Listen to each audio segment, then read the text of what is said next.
Former President Jimmy Carter has died at the age of 100. He was the longest living president in American history, and he passed away yesterday at his home in Georgia. ABC's Morgan Norwood reports from Atlanta. Tributes are pouring in to honor former President Jimmy Carter. We may never see his like again. We'd all do well to try to be a little more like Jimmy Carter. In his address to the nation Sunday, President Biden remembering Carter, who was 100 years old, as the longest living president in U.S. history. Biden and Carter sharing a friendship that spanned nearly 50 years. Millions of people all around the world, all over the world, feel they lost a friend as well, even though they never met him. And that's because Jimmy Carter lived a life measured not by words, but by his deeds. President-elect Trump writing that Carter did everything in his power to improve the lives of all Americans. For that, we all owe him a debt of gratitude.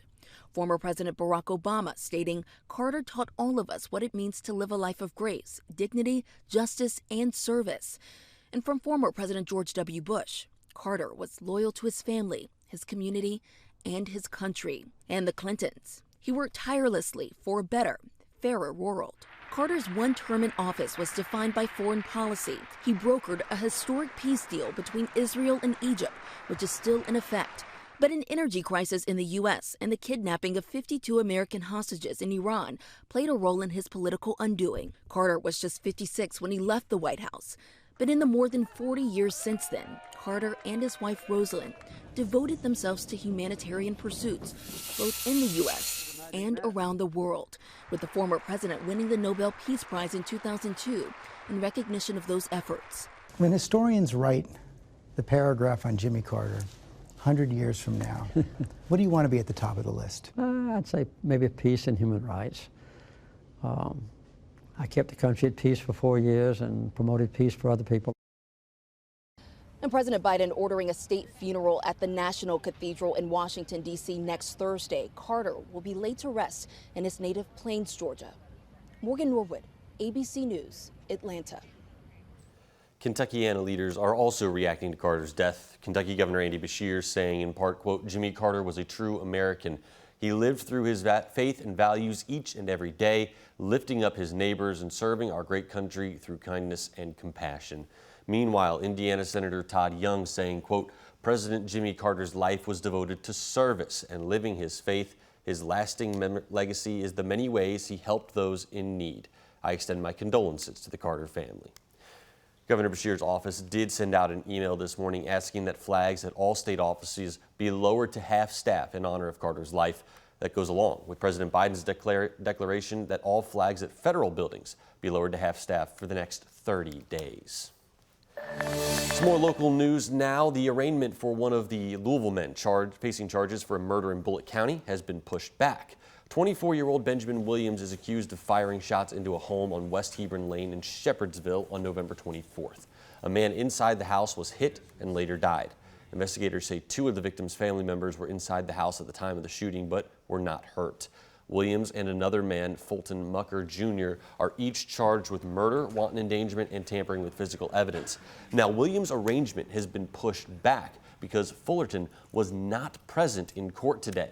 The hearing was pushed back to January 13th at 10 a.m. A Nelson County man who was shot by a sheriff's deputy on Christmas Day faced a judge for the first time today. The Nelson County Sheriff says his deputies confronted 51-year-old Scott Hart on Margaret Lane in Cox's Creek just after midnight on the 25th. They were there for a welfare check. Court documents say Hart was armed with a gun when he answered the door for deputies. Shortly after, police say he threatened to kill them during a phone call before hanging up. Police say Hart came out of the home and pointed his gun directly at officers. According to the sheriff, that was when Deputy Lee Keith shot him in his arm. Hart was treated at a local hospital, then released. He's charged with attempted murder of a police officer. A pool company owner will be sentenced in court this afternoon after pleading guilty to theft in southern Indiana. Tracy Davenport accepted a plea deal in Clark County Court earlier this month. Prosecutors say Davenport took money from dozens of clients in Kentucky and Indiana to build pools, but never completed the projects. She'll now have to pay back almost $250,000 in restitution to the victims. She'll be sentenced today at 1:30. And a man is fighting for his life after a hit and run this weekend in the Russell neighborhood. It happened just after 7 Saturday evening at 28th Street and Broadway. Police told us the man was in the crosswalk when he was hit. He was taken to a local hospital, and police say his injuries are considered life-threatening. The car that hit him did not stop to help. LMPD is asking anyone in the area who might have surveillance video to come forward anonymously. You can do that by calling 574-LMPD.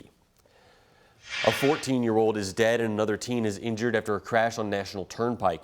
According to police, officers were on patrol just before 4 Saturday morning when they attempted to pull over a stolen car.